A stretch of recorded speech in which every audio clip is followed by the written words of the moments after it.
Ain't nothing like when that red light come on. It just feels so juicy. What's going on? Beautiful people. It's your girl Baruji Chastity. And we about to go live with it, right? We about to have a live chat with my good sister. You feel me? With my good sis. You feel me? Single woman Joan. And she in here. Right? She gonna request to join us live and then we gonna hop on that thing. I'm so excited to be here. I feel like because we had this scheduled I think like at least 2 weeks ago, and so I feel like just the patience of being on here or waiting to be on here has been crazy, and so I'm so excited to have this conversation. When we was in the planning phase of this, I'm like, oh yeah, this gonna be juicy. So, single woman Joan, she said, I'm trying to request, but it's being weird. I know, technology, man, technology. So we're just gonna be patient with it so it can do its thing, so it can work how it's supposed to work, man. And y'all know this ain't no retrogrades or nothing, but we got the cause we know you're a trap star. She out here got switch her phones. But it's not like a retrograde or anything, but with that full moon, I'm not surprised if we have technological errors the last super moon of the year. You know what I'm saying? I'm feeling real cozy. Let me sit up. She said, Joan, let's run here.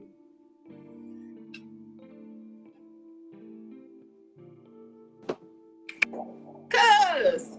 Hey girl, hey. Hey girl, hey. See, I was on the other phone because my screen protector is cracked on this phone. So now it looks all blurry, but I'll make it do what it do. We're gonna run it. We ain't worried about it. We here. You feel me? How your day going? It's been wonderful. What is this? What you got on? That look like somebody auntie. I got on a moo-moo. I'm my authentic self. No makeup. Moo-moo on. Not only do you got a mobile. It's a vibe. Girl, it got the that's embroidery. Embroidery. Embroidery from Mexico, okay? I get out with you, bro. Period. Y'all know I love tacos. I'm showing up as my authentic self. Not you know I love tacos. Y'all know I love tacos. And you really out here looking like somebody. I'm thinking about auntie with this moo and this big booty, honey. I'm not finna have it. Listen. I love it here. So look, so we already cutting up. This we already cutting up. We ain't even been on here 5 minutes, bro. Right. Look, so because I feel like that is the magic and the essence of what we're here to talk about anyways, which is just the power of being your authentic self and how much joy that insights in life, just in general, where you get to have moments like this, whether it's with somebody else or with yourself. You know what I'm saying? This is the point. Yeah, me and myself have a lot of moments like that. All the time. I be telling people it don't stop. I be cutting up on here, and then when I get off, I'll be cutting up with me some more. It don't cut off. Exactly. Yeah. So look, I wanted to start by talking about our background, right? I'd be excited to say it. Like anytime your name come up, first thing out my mouth, that's my cousin. First of all, that like no for real, like that's my blood cousin. I'll be having to make sure we're real clear on that, right? And so I feel like that is a very interesting point because I don't know if like the people who do rock with us know that we're actually related. A lot of my friends know because I do like Baruji Chance, that's my cousin. But there's some people don't, but also we kin to everybody, so there's that. People just surprised at this point. Yes, I feel like maybe surprised at the closeness. So, your dad and my mom are brother and sister, which makes us cousins. Is that first cousin? I don't know how that stuff works. What is it? It makes us first cousins. And you know how like Aki, Tamika, them are our parents' cousins, but we call them our cousins. Mm-hmm. Like their first cousins, one time removed. Oh. Yeah. I went down a rabbit hole. Come on, genealogy research. Because I always wanted to to know what is the one time removed or whatever, like what does that stuff mean? Mm-hmm. So yeah, it's like because their moms are siblings, their first cousins, so we're their first cousin one time removed because we're their offspring. But I think now second, third cousin, I forgot how that goes, but yeah. Facts. That's why I was like, I wonder. I think it would be. Never mind. Cause that was about to be a rabbit hole. I was about to follow you too. I was like, So okay, so we got that little bit of background information, but I feel like we should also share kind of how our partnership got started. But I'm gonna say I don't know how besides like graphics, and it just naturally like flow. It's like we at one point in time we had something that we needed from one another, and then we just started naturally building a relationship. Hey. Yeah, because what was the first thing we worked? Well, no, because I don't think we worked together before the Single Woman Joan brunch in 2018. Mm-hmm. I think you just came, like being a real cool cousin. I don't think we did any work together on that.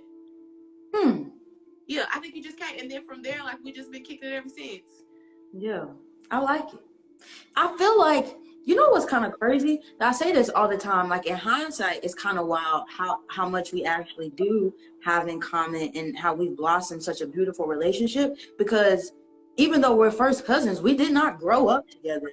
Mm-hmm. And I do, from what I can remember of my childhood, being a part of each other's lives was like sporadic. It was never anything that was like consistent. So it's like, wow, how we be really consistent with it though. Like you would have thought we grew up together. Like sometimes the way we sit down and talk and can relate about so much, it'd be like, yo, what the hell? Yeah, like I think that's interesting too, but that's kind of been the case with like you, some of our other cousins, that we've had to build relationships later in life because we remember like these sporadic, like seeing each other as kids. It was never consistent, and then I really have to thank social media because were it not for Facebook, like I would have never found y'all. I feel like yeah. So I would ask, so now that we have like a little bit of background, I feel like I can ask my first question, which is, in terms of being your authentic self, how do you feel like your upbringing has influenced how you actually show up in the world? That's a heavy one. Real quick out the gate. Yeah. So, how did my upbringing influence how I show up as my authentic self today? Yeah. My parents were trash. No, for real. Like my parents, terrible people. Hate them. No, I'm just kidding. About the hate them part, they really are terrible people.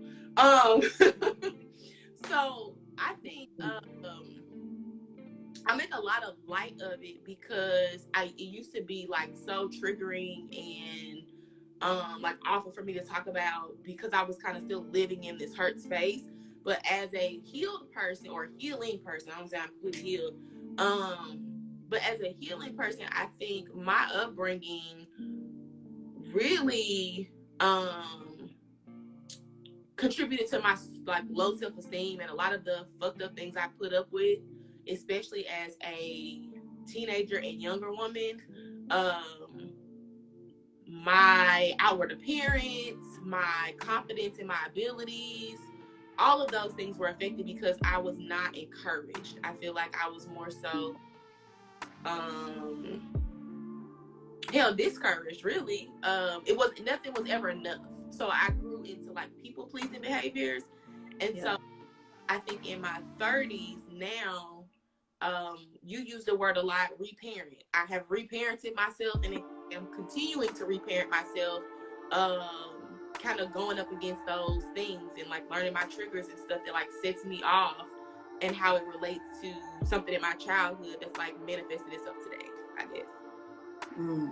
So I'm really glad that you started with that point of talking about your actual parents and how you feel, because that rawness and that truth is where we found our place of connection.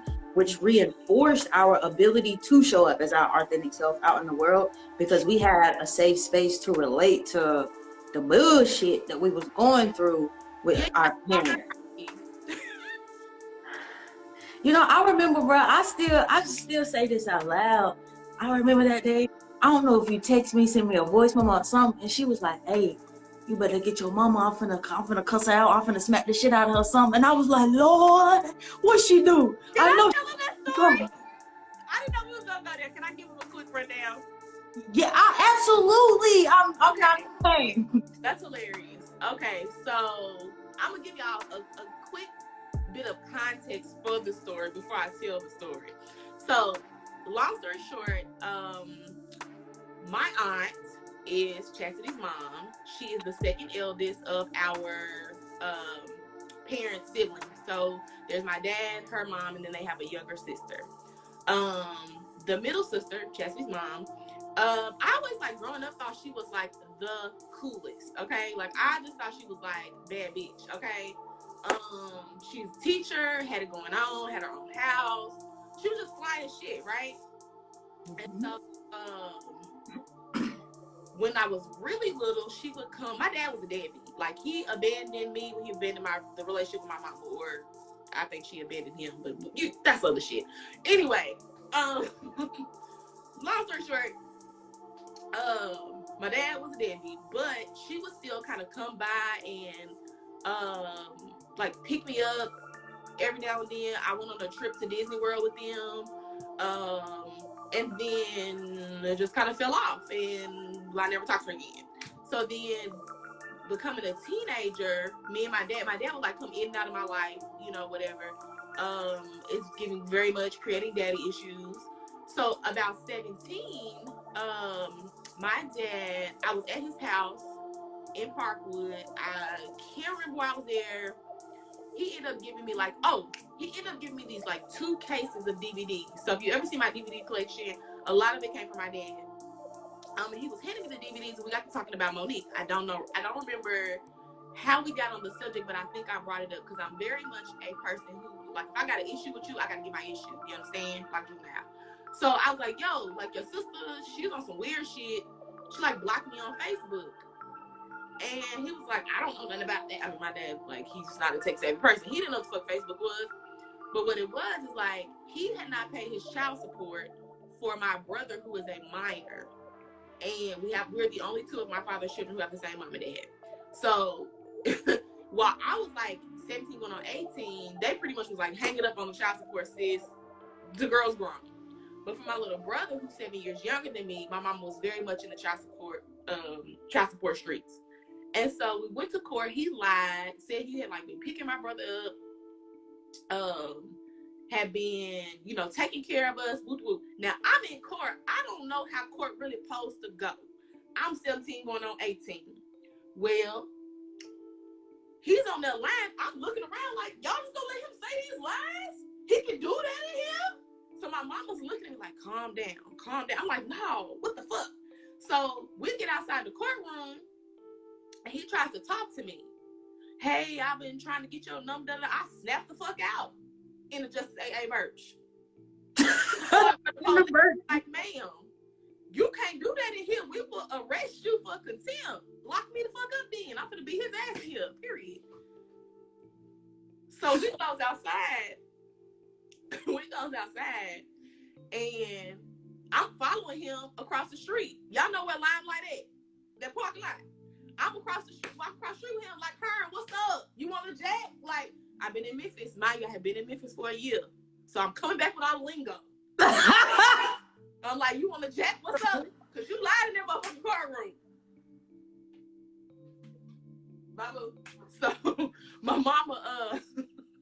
So my mama, she's trying to calm me down, whatever. So from there, him getting locked up is where me and Monique end up beefing. Now, I gotta respect it.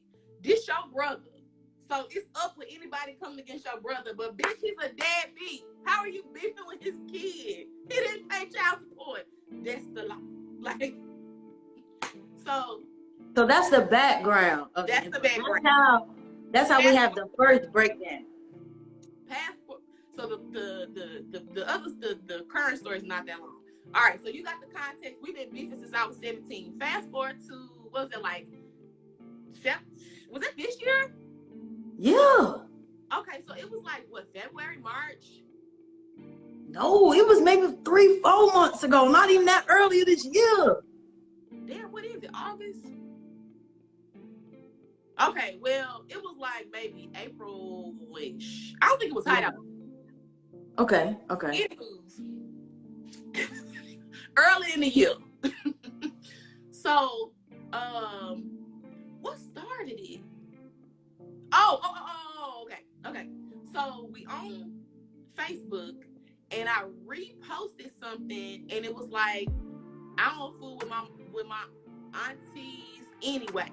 Something like that. That's literally all I said. I don't fool with them. Hey, Heather. What's up, sis? So it's like I had said, I don't fool with them no way. That was it. I didn't use no cuss words. I didn't say nothing nasty. And the post wasn't really nasty. It was really just funny. And right. So, I don't know who it was. Which one of y'all mammy fuckers, as my Aunt Stephanie would say. That's our other auntie. Our great auntie. But anyway, and she was, I don't know which one of y'all went back and said something to Monique.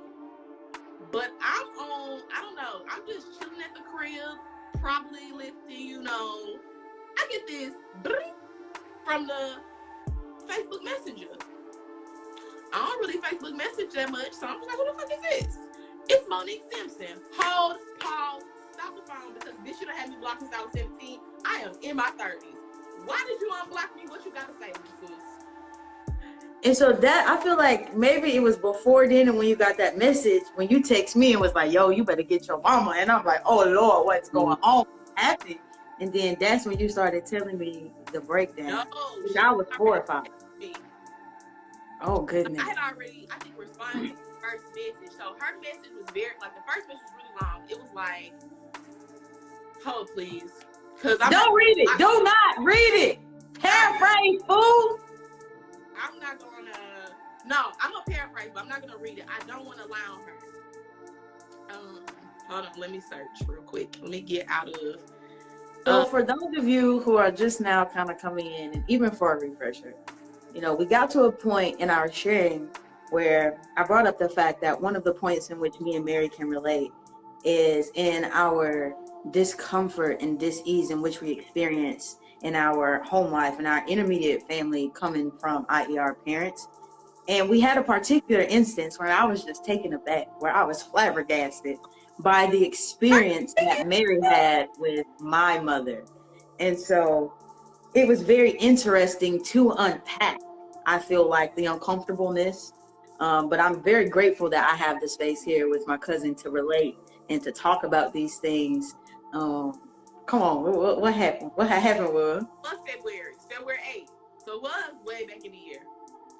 So, first of all, shout out to sis, because she got a new picture and she don't look hella cockeyed like her other one.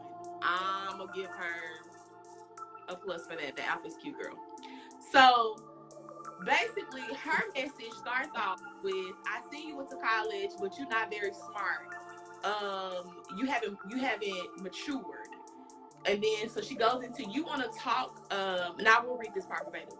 You want to talk to other people because you want a mother-daughter relationship like theirs. That's what you need to focus on. Get yourself a job so you can take care of you. I can believe you're 32 years old and still crying and whining about what your dad, my brother, didn't do for you. Let me say this so you understand me clearly. Marvin, Monica, LaWanda, Capital do not care at all that you don't fool with us. We're actually happy you don't.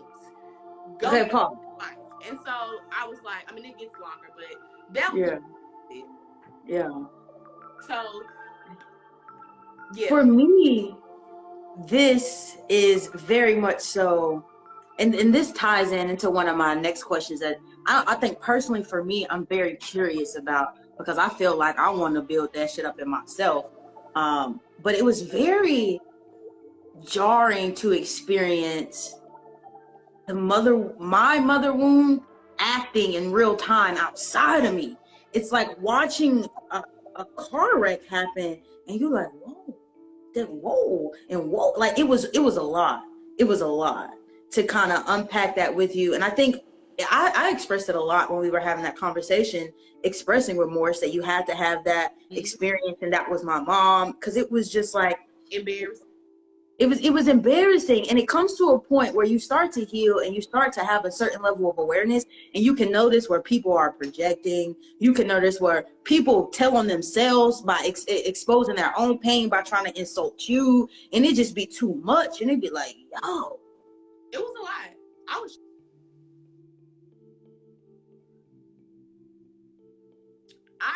I don't, words don't really bother me. So it wasn't really what she said. It was the fact that you said it and I can't beat the shit out of you. I can't smack you. I can't get my wounds. Because what I learned about her is that she and my mom are a lot alike, and that's why they can't stand each other. So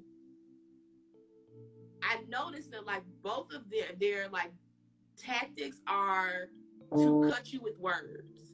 So I'm going to make you feel very, very small. And I end up saying that to her in a voice message. I stopped replying through text and started sending her voice messages. And I was like, this must have been your experience in high school, because this feels very childish and like high schoolish. Like this feels like we're standing in front of the lockers at Hunter's Lane and you trying to pick with me. So like, I think I said something like, you're used to cutting people with words and you couldn't get to me and now you pissed off. And so the change continued, and I was like, you know what? I don't really have time for this. I'm going to just smack the shit out of you.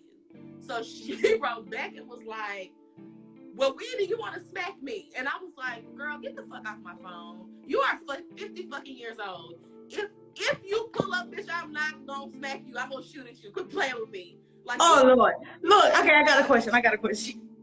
How have you maintained resilience, or like keep licking and keep on ticking when you have had experiences like this where people have purposely tried to like cut you down with their words? For me, it was accepting that the two people who are responsible for my existence cannot fucking stand me, and being okay with that. Ooh. So there's not really anything a person outside of them can do me to hurt me any deeper than that. And I mean, you know, like I've experienced some hurt in the last year, but like I'll tell people all the time, my mama don't even love me. Do you think I give a fuck if you like me? I do not. I absolutely do not. That's a deep level of truth, though. That's a harsh level of truth right there. Jeez, tomorrow. Her birthday party was Friday. They shook that bitch. Guess what? I wasn't there. So everybody was like, well, I saw the pictures and so on and so forth. And I was like, yeah, I wasn't participating in that bullshit, because I'm not going to celebrate somebody who can't stand my existence. That's weird. That is dumb. That makes no sense. So would you agree to say that in reinforcing like the power that naturally lies within you, that's come from navigating the challenges that you've had, right? Because it's like, because even what you said just now, it's like I don't know, that was a lot. It kind of, I can't fix my mouth to say. I can't fix my mouth to repeat what you said verbatim. But the experiences that you've had with your parents have kind of forced you to get jiggy with loving and accepting who you really are, because that is a harsh level of truth, yo. Yeah, I mean, if I don't love me, there's literally nobody else left in this world to love me. My grandmother who raised me is dead. And I tell people that too in disagreements, like, my granny is dead. I don't know what I'll do to you. I might fuck you up and go to jail. So it's best that we just kind of like death is right here. Like, I don't argue with people. I don't go back and forth, because like I am not anchored to this world at this point. I don't have parents. My parent is dead.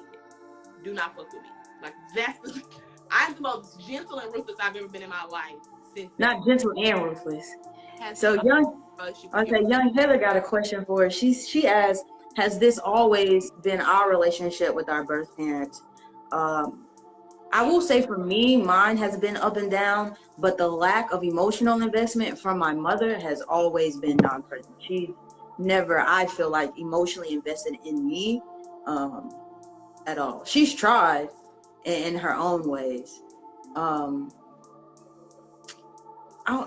don't know if you're asking what happened for me in that sense, but I'm gonna try to answer that. And yet it's still, for me, I created stories which reinforce my actual mother wound.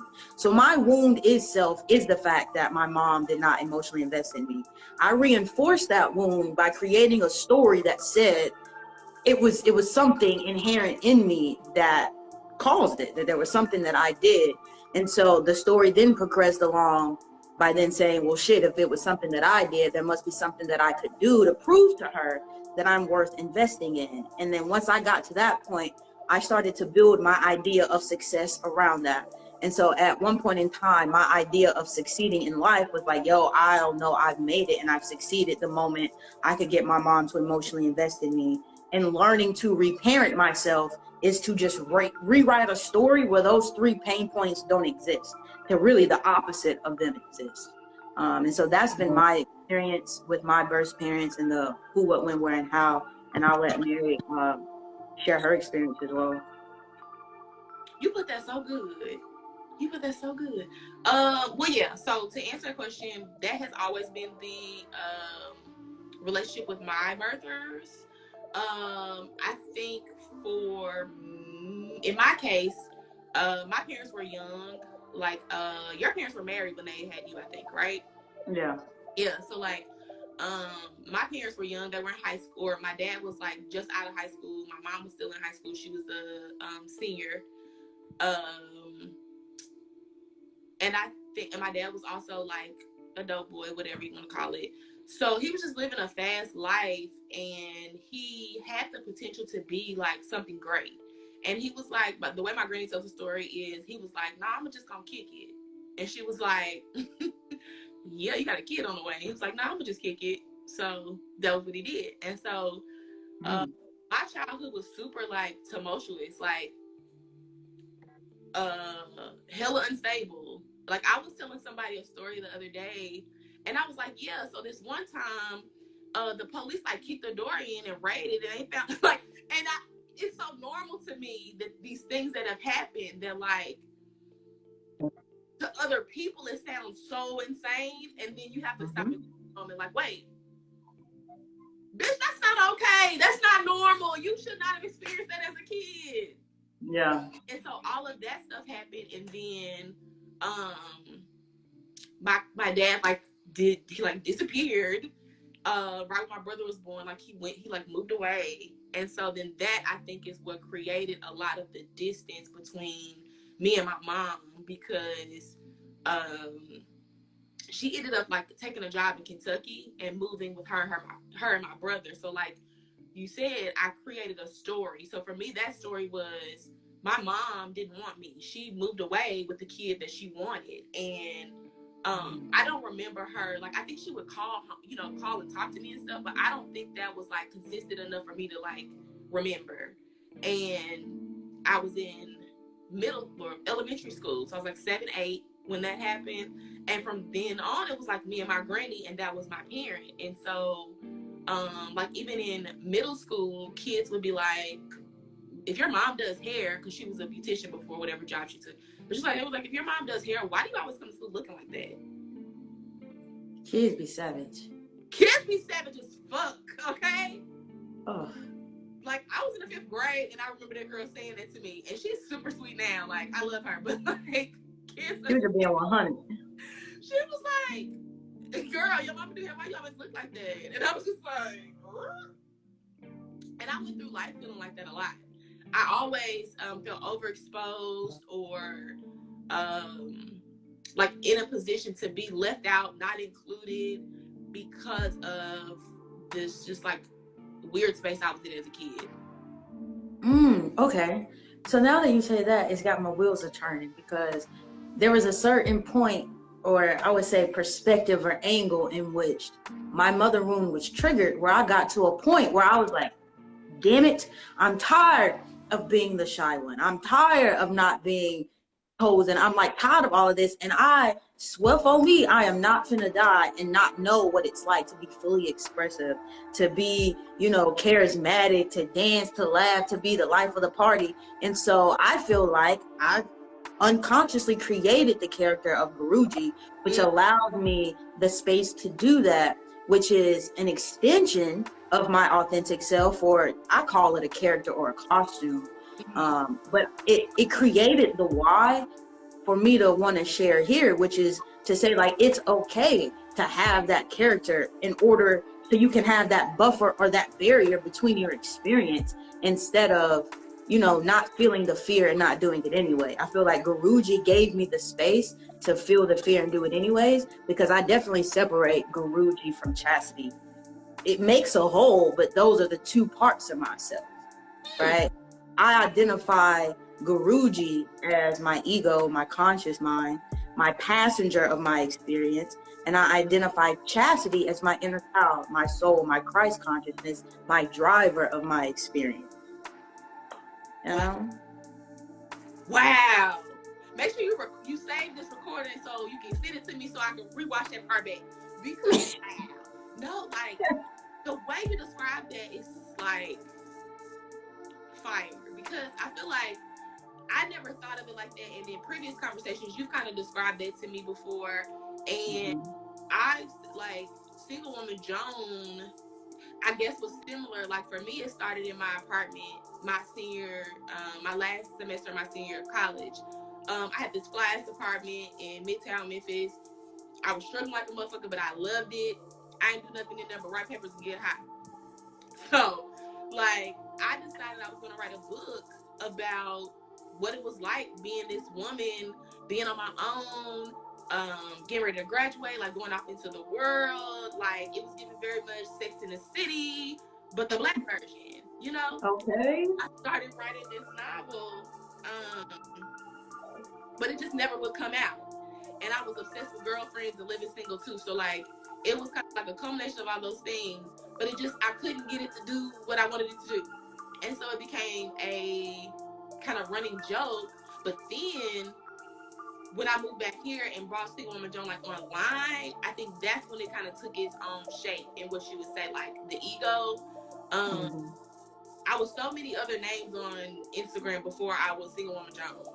And then once I became Single Woman Joan, it kind of stuck, and then the page just kind of like shaped itself. And so even if you scroll back over the years, you'll see it's all these different facets of becoming a woman. It's like my own coming of age story on Instagram, where it was supposed to be a novel that was a coming of age story. So tell me about it, because, you know, I love Single Woman Joan, the Jill of Many Skills. It'll roll off the tongue, okay? I love it. But I've noticed that, and this is what I wrote kind of on our description here, that you started to use a new moniker, which is your Innanet Homegirl. But I love that too. So tell me more about how your Innanet Homegirl has come about. Well, that actually was, it's always kind of been around. So I started the blog in 2016 when I moved here to take care of my grandmother. And it was just really a catharsis. Like, I just started like blogging because I wasn't doing anything. I hadn't found a job yet. I was just like sitting in the house with her. She had dementia, so that took some getting used to. So this was just kind of like my outlet. And what was it? Wendy Williams. She used to always be like, I'm, my friend in my head. And she would talk about the different people, her show, whatever, was like hot topics. And she's like, this is the show's friend in our head or whatever.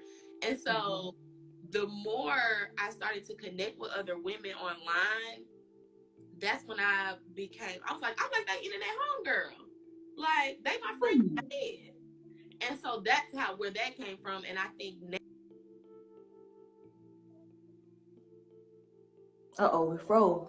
We froze.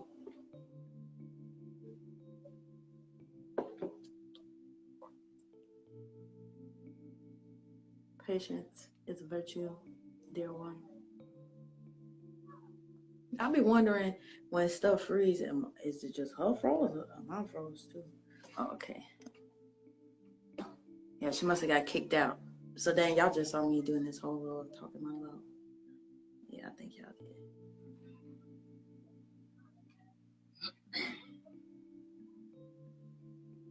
Give us 1 second Little technical difficulties. Young Mary be back. There she go. Stop. Right. See, now you can see me. My other phone died, but then this one started working.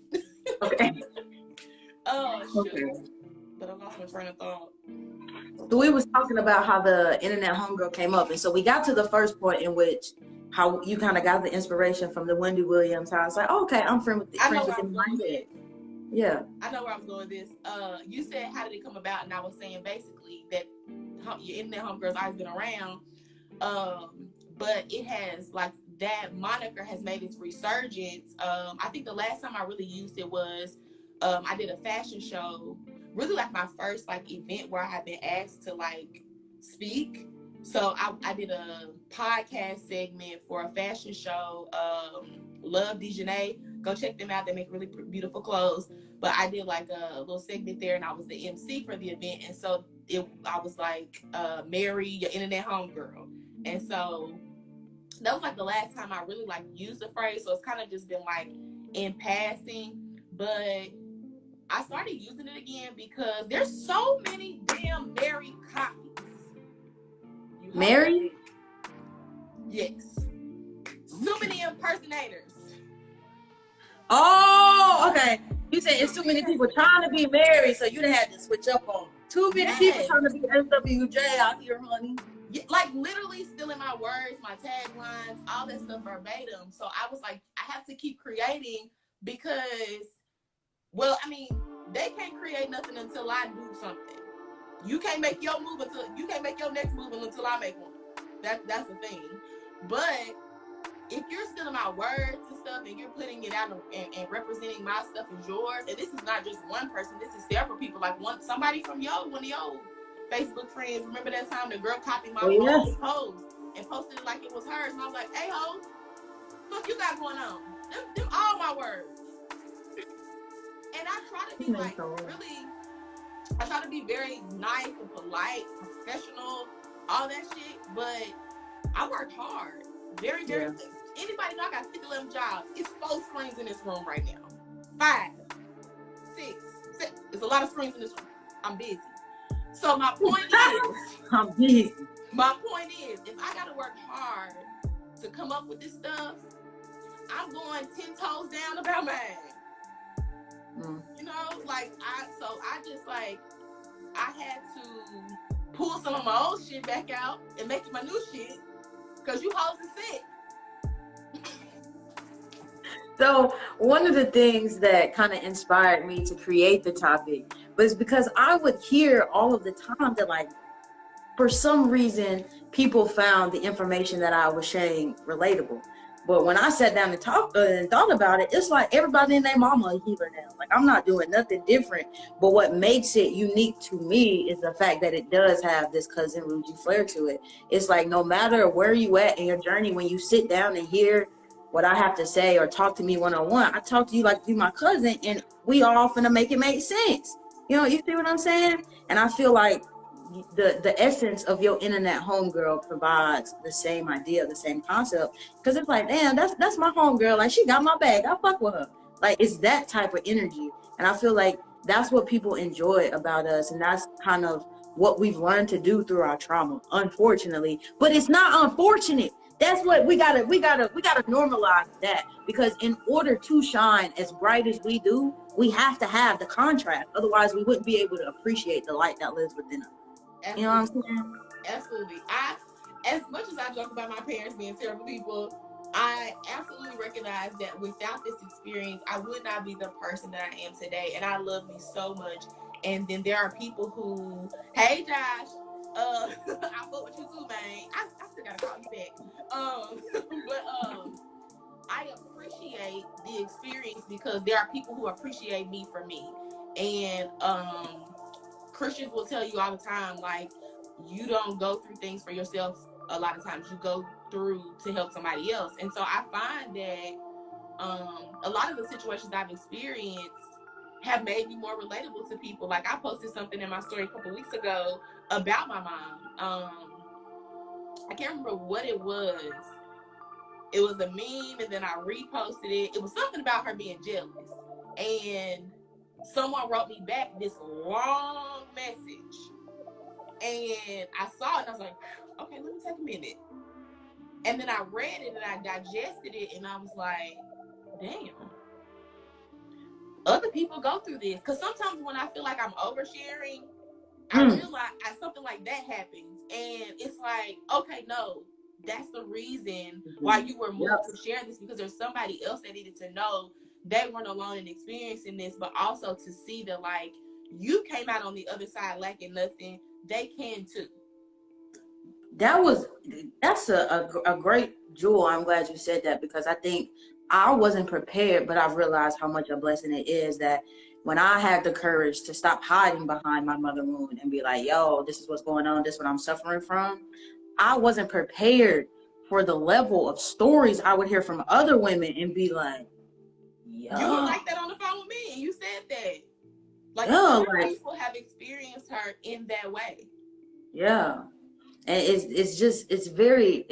it's crazy how much we miss out on when we don't share our stories, but how much we gain when we do.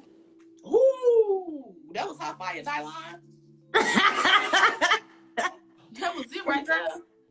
So what would you say has been your toughest lesson in self-love for you to learn? Because self-love ain't easy, I tell you. When self-love is not easy when you've been conditioned to believe you're the problem. You feel me? Trusting myself has been the hardest thing about the self-love journey. And the crazy thing is, a job helped me realize it. 2017, I was a insurance processor. And it's very regimented, like routine. Not a whole lot different in your day. You come in, you do the work, you read the SOP to go through the how to work it, whatever. Drove me crazy because I had to sit still, but I kind of knew what to expect. And so I had a really good accuracy rate, meaning that I very rarely processed one wrong, and you could. And so I got put on special projects and shit like that. But one day, my boss talked to me and he was like, you have the accuracy, but you don't have the speed. So you don't get to process as many claims as you could because you're too busy re-going over them 3 or 4 times when you got this shit. You are having somebody else check behind your work when you got this shit. And so I always kind of play that in the back of my mind in situations where I'm doubting myself, because it was something so small, so trivial, a job I didn't even really care about, you know, like I cared about it because I could pay my bills, but I didn't want to be a billing and processor forever, you know. But I always think about that, like he said, you got to learn when to just let it fly off your desk, like let it go. Trust yourself and let it go. And so I tell myself that a lot of times, like, trust yourself and let it go. But because I was so made to think I was crazy or their favorite word, you're being dramatic. Ooh. That prevented me for so long from trusting myself and my own conscience and my beliefs and my thoughts and my moral. All that was me that I came up with originally. Like I couldn't, it wasn't valid. And that is because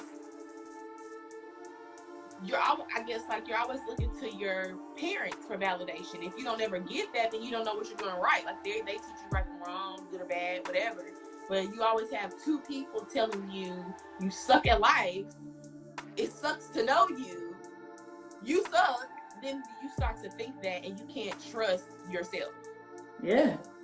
No, I definitely get that. And I feel like that's kind of the thing too, that I feel like we get it, or is a misconception in spirituality, that self-love is about physical adornment. So I'm gonna take myself out to eat, I'm gonna go get a massage, I'm gonna go get a facial. And that's a part of it, but self-love is the tough work of learning to trust yourself. Because here's the thing, what we call trusting ourselves is the voice of intuition, that knowing that you get that says do this. The truth of the matter is, for women, most times that voice is like this: go do this.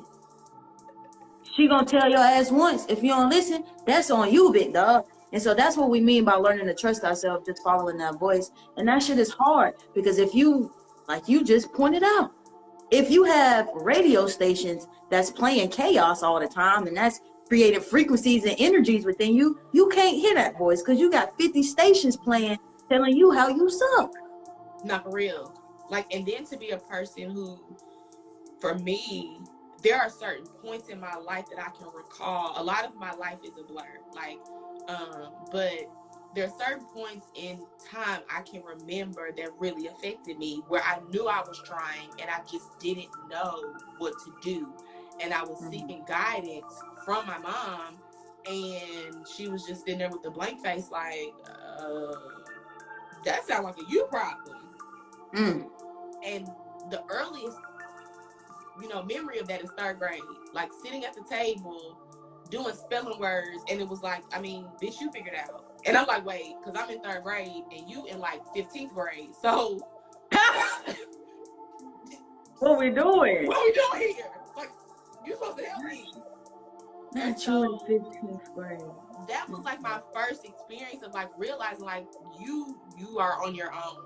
And then the second one that I can kind of remember was high school.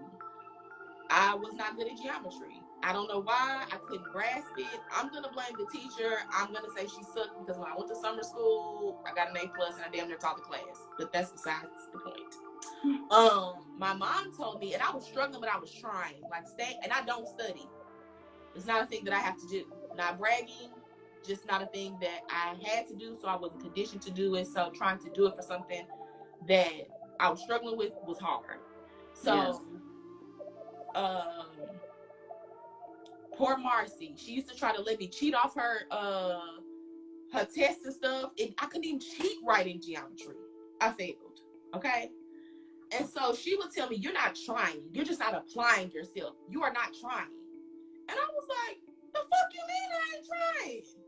I mean, I'm trying to cheat too. I'm cheating. I'm risking academic like penalties at the MLK. Like, woo. So to have somebody tell you like you're not trying was fucked up, and then to take it a step further, I don't know. It's so crazy when I think back on stuff like this. Like, I didn't know what affirmations were or like goal setting or whatever. But I remember I had an old school computer, and I had typed up, and I was like, I'm gonna pass geometry with a A or something like that. Like, I had just like typed up a list of like affirmations and put them on the back of my door. So when I walked out the door every day, I read, I'm gonna pass geometry, I'm gonna do whatever it was. And so my Sunday school teacher, Reverend Watson, I forget what school she taught at, but she was an elementary school teacher. Kids loved her. But she had gotten sick at the time. And so my goal was like, I want to make her proud. So I put that on the door. Oh no. My mama read the affirmations. Oh no, what you do? You ain't gonna do nothing with them grades. You ain't even try. I mean, just ripped me apart. And I was just like, God damn, what the fuck is wrong with this bitch? I mean, seriously, think about, like, you're 16 years old, you're struggling, or 15, you're struggling, and you're like really trying, and you've never really been bad at anything. So you're like super hard on yourself. Yeah. Like, this is the first time you're in 9th grade, the first time in 9 grades that I've never been bad at something. And you telling me I'm not applying myself when I'm in here busting my ass? Yeah. That's fucked up. So then now, fast forward to like adulthood or college, it was just like, I always joke, it's still skid marks in the parking lot of Richardson Towers, because she dropped me off and got out of that bitch so fast. Like, she was ready for me to go, drop me off there. I want nothing more to do with you. Happy 4 years, be blessed. So all of these kind of things was like my experience of learning like my value and my worth, and that played into the authentic self. Like, I didn't know really how to be me, because whatever I thought I was never good enough or never appreciated.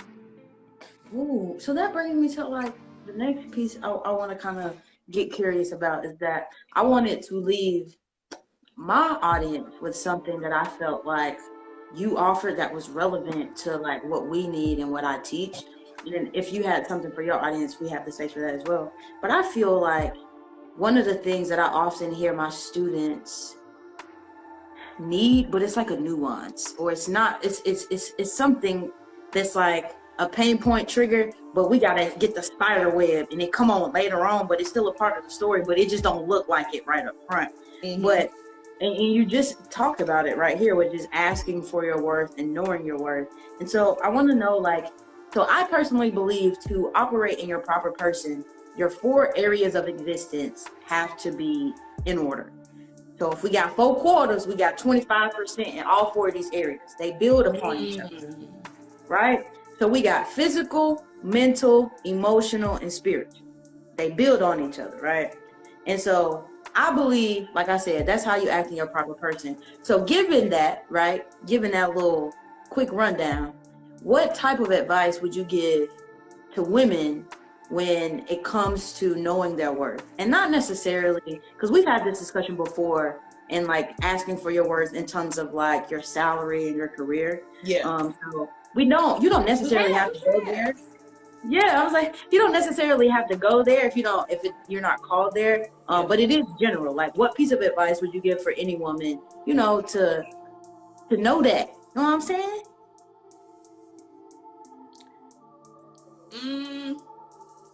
Normally when I'm asked that question, I always say, act like people know you in real life.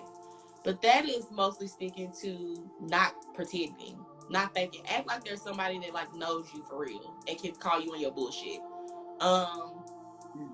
But that's not good advice though. But I feel like that's kind of like a not negative, but not super positive kind of end of it. But to be more positive, I guess I would say have RNCs with yourself. RNC is a real nigga conversation. I have a lot of those. They look like me talking in the mirror. Issa Rae wasn't the first to have a mirror bitch. Okay. They look like talking in the mirror to yourself. They look like talking to yourself walking down the street. I talk to myself a lot. Walking around the house. I do voice memos. I have a lot of real nigga conversations with myself. And that is calling, like you said before, like having trouble being honest with yourself. Straightforward honesty, yeah. I have straightforward honesty with myself. And there have been some tough situations that I've been in, where I've had to be like, Mary, girl, the fuck? You was dead ass wrong. Or, nah, bitch, you tripping. Like, you saying it's this one thing, but you're really mad about this other thing. Get out your feelings. Like, I've had to, and then sometimes I've had to, like, say that to myself and say, it's okay you're in your feelings. Like, it just is. You have to, like, allow yourself grace to, all that ties into being your authentic self. A lot of times people see me and I'm made up, put together. I got that shit on. Today, I'm in my office at my house, in my moo-moo that I inherited from my granny, with my hair that I need to take down because the hairstyle is dusty, with no makeup and my skin fucked up. But that was on purpose because this is how I look when I'm my most authentic self, chilling in the house. And any other time, I'm on. But today, this was really about being authentic, being you, being your whole self. And so you have those real nigga conversations, and then you can show up as you, and you're not worried about, your outward appearance. I mean, I brushed my edges a little bit, but that's all y'all was gonna get. Like, that's it. Your RNCs remind me of what I like to say is that you meditate on your emotions in private so they don't punk you in public. That's what I'm saying.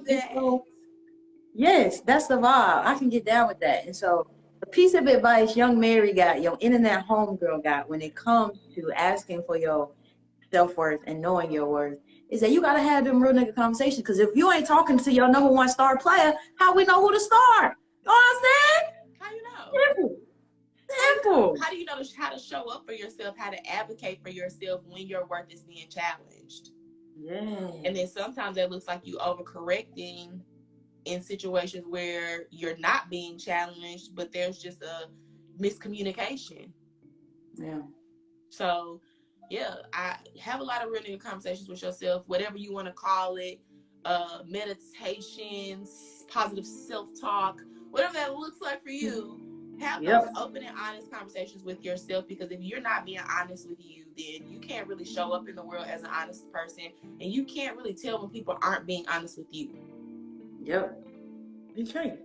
Right. And then the number one, to be honest with yourself, we got to use the gift of communication God has given us, which is our emotions. Right. And so showing up and creating space to accept all of your emotions is really how you further reinforce that power and harnessing that power, which is your authentic self. You feel what I'm saying? I did that. Come on. Yo, Innanet Homegirl, Young Mary, Single Woman Joan, Jill, and many skills.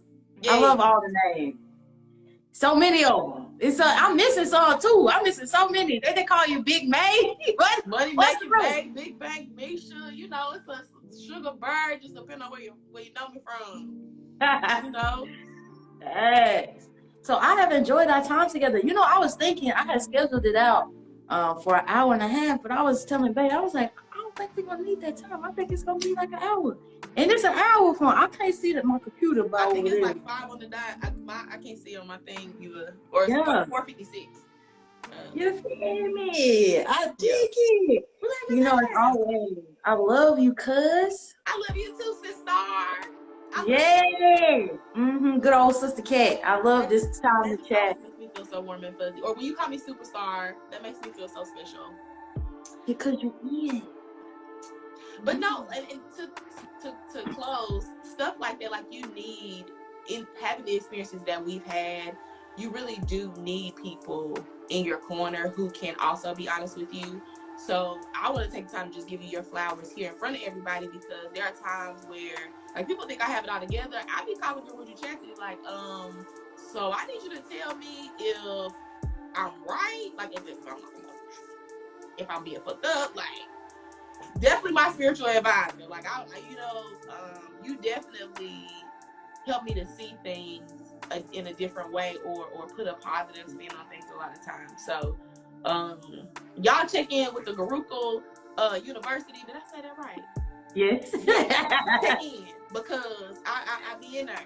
Get my gems. She on the YouTube. Actually, I was watching earlier. Check out the YouTube videos. I'm always finding something insightful in the late night. So. Yeah, check out Guruji Chastity. And my book's about to open back up on singlewomanjoan.com, so bookmark that in your browser. You heard me?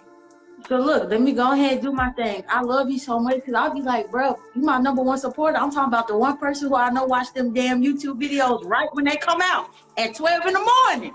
It's you, okay? If I got a question, I know I can hit her up the next day. Hey, bro, how was that video? What you think? Give me some feedback. It's like you always there to support me and to hear all of my woo-woo ideas. And then I love, because like, what I feel like people don't be getting sometimes in love and light. You gotta fuck a bitch up. You gotta want to somebody. 2 pieces of biscuit like Popeyes. What you talking about? You see? So I love having them moments with you where we get to talk shit, but still elevate. And so please plug all the things that you do, because we out here for the ladies. We create space for women to heal and evolve their sense of self. And I want you to share exactly how you do so in your work. Okay. Oh, thank you, Rhiannon Wrights, for tagging me YouTube. For Guruji Chastity, you the bomb. Yes. Rhiannon. I love that song, by the way. I'm sure you were named after that song. That song is amazing. What do I do? So this is the thing. I'm the Jill of many skills, because I lived an unstable childhood with no direction, and so I know how to do a lot of things. That literally is why I know how to do a lot of things. So it's more like you ask me, can I do it? And I tell you yes or no. I'll figure out if I can. But for the most part, anything that is a written project, I'm down to help you with, whether it's your homework, your mission, vision, and values for your website. I'm a business consultant. I have opened and launched some businesses, anywhere from your corporate real estate office to your fun boutique event space. Yeah, I do all the things. So just tap in with me and we can figure it out. If I don't know how to do it, I can certainly tell you who can and maybe get you a discount. But And not let me also add that she hosts phenomenal events for women to connect and be supported back in Nashville. She got content and confidence. She got women's brunches. She be doing all kind of stuff for the ladies to get because I together and love to build eat. growth. It really You just be see? excuses for me to eat, y'all. Come eat with me and hang out. Well, look, if you want to get cute and go out with some other sister cats and see the town and eat, Hit me go up. over there too, okay? Get on the newsletter because I do a lot of events like that for women, but some of that has slowed down in this quarter because my focus has been a lot on the Tell a Friend event. So for those of you in Nashville, if you've not heard of Tell a Friend, we do phone free events, which is super cool because it really forces you to make friends and engage with people. So if you've ever been to a comedy show where they make you put your phone in a little pouch, similar deal, but you get to keep it on you. You walk around, you make new friends, you have a good time. We always got bomb DJs, good food, and we always are pushing Black businesses. So all of our vendors are typically Black-owned businesses for the most part. Yeah. August 20th, we grilling. Come see us. Link in my bio. The link is not in my bio, I don't think, but it's in my story. And you get 20% off if you use the code, and it's on the picture of me doing like this. I love it here.